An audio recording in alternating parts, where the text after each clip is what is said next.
wabarakatuh. Apa kabar anak-anakku semua? Semoga anak-anak semua dalam keadaan sehat dan selalu bersemangat. Dan tak lupa, Ibu selalu berpesan kepada anak-anakku semua untuk selalu menjaga kesehatan diri dengan cara yang pertama, mencuci tangan dengan sabun dan di air yang mengalir. Yang kedua, gunakan masker jika keluar rumah. Yang ketiga, menjaga jarak. Dan yang terakhir, menghindari kerumunan. Nah anak-anak, sebelum kita mulai belajar, marilah kita terlebih dahulu berdoa. Berdoa dalam hati dimulai. Berdoa selesai. Materi pembelajaran hari ini adalah tema 8, Bumiku, subtema 2, Bumiku dan museumnya. Pada pembelajaran keempat. Tujuan pembelajaran kita pada hari ini adalah yang pertama, anak-anak mampu menganalisis hubungan antara keadaan geografis dan keadaan sosial budaya suatu negara. Yang kedua, anak-anak mampu membuat kesimpulan tentang pembangunan sektor pertanian di Asia Tenggara. Yang ketiga, anak-anak dapat memahami tentang hak dan kewajiban warga negara untuk hidup layak. Anak-anak, pada pembelajaran sebelumnya kita telah mempelajari keadaan geografis negara tetangga Indonesia, yaitu Singapura. Belajar tentang kondisi alam dan kondisi sosial budaya negara-negara tetangga dapatlah membuka wawasan pengetahuan kita. Untuk itu, pada kesempatan hari ini, Ibu akan melanjutkan pembahasan kita tentang keadaan geografis dan keadaan sosial budaya negara Vietnam dan Thailand. Kondisi geografis Vietnam berbentuk memanjang dari utara ke selatan, berbatasan dengan Laut Cina Selatan di timur, kemudian negara Cina di utara, Laos dan Kamboja di sebelah barat, serta Teluk Benggala di sebelah selatan. Vietnam memiliki luas 331.211 km persegi dan beriklim tropis hingga subtropis. Negara Thailand. Geografis yang paling mencolok dari negara Thailand adalah dataran tinggi pegunungan, dataran rendah, dan dataran tingginya. Pegunungan menutupi sebagian utara Thailand dan memanjang sepanjang perbatasan Myanmar, kemudian turun melalui Tanah Genting Kra dan semenanjung Melayu. Setelah kita membahas kondisi geografis negara Vietnam dan Thailand, sekarang kita akan lanjutkan tentang keadaan sosial budaya Vietnam. Keadaan sosial budaya negara Vietnam. Orang Vietnam merupakan kelompok terbesar di negara Vietnam. Mereka disebut Viet atau Kinh. Mereka tinggal di tepi pantai. Orang Hoa atau etnis Tionghoa tinggal di dataran rendah. Pakaian tradisional wanita Vietnam disebut Áo Dai. Áo Dai dahulu dipakai oleh para wanita dan pria.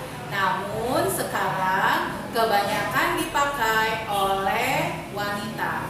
Negara Thailand. Keadaan sosial negara Thailand. Thailand dikenal sebagai negara gajah putih. Penduduknya adalah etnis Thai dan Lao. Sebagian besar penduduk waspada. Ada juga yang memeluk agama Islam, Kristen, dan Hindu. Bahasa Thailand merupakan bahasa nasionalnya. Bahasa Inggris diajarkan di sekolah.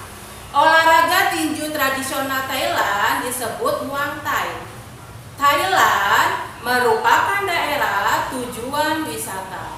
Banyak wisatawan mancanegara yang berkunjung. Mereka ingin mengunjungi objek wisata pantainya, yaitu Pantai Pattaya. Nah, anak-anak, pernahkah kalian membuat suatu ringkasan atau kesimpulan dari suatu teks non-fiksi? Fungsi ringkasan adalah untuk mengetahui dan memahami gagasan utama dan tujuan penulis melalui tulisannya seperti buku, artikel, teks, dan lain-lain. Secara keseluruhan dengan cepat dan singkat. Apakah perbedaan ringkasan dan kesimpulan itu? Ya, betul. Ringkasan adalah penyajian teks dalam bentuk yang singkat tanpa mengurangi informasi dari teks. Sedangkan kesimpulan adalah makna tersirat, tidak tertulis dari hal yang dijelaskan dari teks. Jadi, kesimpulan adalah pernyataan yang berisi fakta pendapat serta alasan pendukung mengenai tanggapan suatu objek. Cara membuat ringkasan dari teks non-fiksi.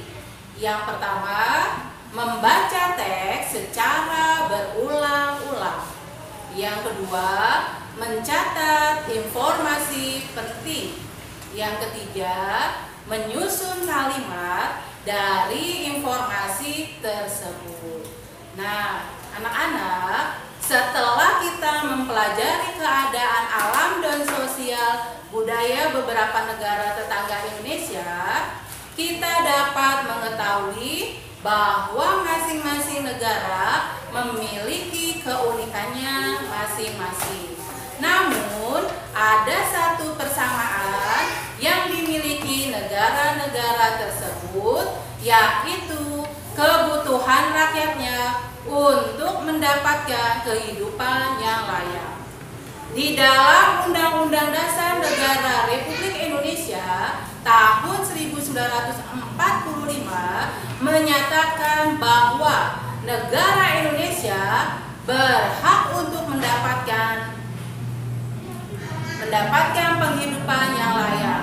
Setiap warga negara berhak untuk hidup secara layak di Indonesia dan mengusahakan usaha untuk mencapai tujuan bersama. Pernyataan tersebut tercantum pada pasal 27 ayat 2. Kesimpulan pembelajaran kita pada hari ini adalah yang pertama, persamaan dan perbedaan karakteristik negara-negara anggota ASEAN. Persamaannya kita bisa lihat iklim dan sumber daya alamnya. Sedangkan perbedaannya dalam bentuk negara dan penduduk. Yang kedua, kesimpulan pada sebuah teks bermanfaat untuk memudahkan pembaca untuk memahami keseluruhan atau inti teks atau bacaan secara tepat, sehingga tidak perlu membaca teks secara menyeluruh. Yang ketiga, pernyataan yang tercantum pada pasal 27 ayat 2 berbunyi bahwa setiap warga negara berhak untuk hidup layak di Indonesia dan mengusahakan suatu usaha untuk mencapai tujuan tersebut. Nah, anak-anak, sebelum Ibu akhiri pembelajaran kita hari ini, berikut akan Ibu sampaikan tugas evaluasi yang harus kalian kerjakan. Yang pertama, bacalah kembali informasi tentang keadaan geografis negara Vietnam dan Thailand. Kemudian, lakukan analisis sederhana tentang keadaan geografis negara-negara tersebut dengan keadaan sosial budayanya. Dan itu terdapat pada buku paket tema 8 halaman 77. Tugas yang kedua, tuliskan secara ringkas kesimpulan yang kalian dapatkan dari bacaan yang ada pada buku paket tema 8 halaman 79. Yang terakhir, jawablah pertanyaan yang terdapat pada buku paket tema 8 halaman 80. Demikianlah pembelajaran kita kali ini. Semoga dapat dipahami. Jumpa kembali pada pembelajaran selanjutnya. Wassalamualaikum warahmatullahi wabarakatuh.